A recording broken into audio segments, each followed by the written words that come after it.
Are you looking to buy a house in Fort Lauderdale and you need a place for your boat? Well, this place right here, it's got a nice dock and the canal goes all the way to the ocean. So follow me today. This is Dante in today's open house vlog.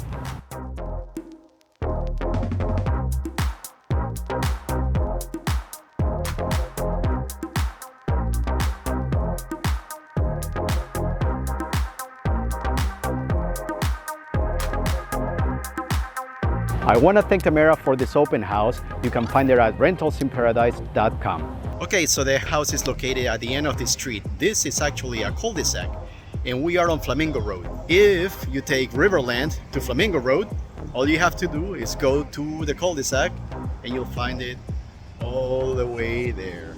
The open house is going to be tomorrow, August the 31st from 12:30 to 3:30.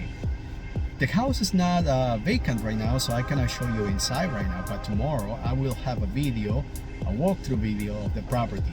Trust me, it's beautiful. It's got a nice yard, a nice pool, and of course the dock, so you can park your boat and go all the way to the ocean, go fishing and do everything that you like to do in a boat. So if you want some more information, take a look at some more pictures. There is a link in the description box below. I'll see you in a future open house vlog.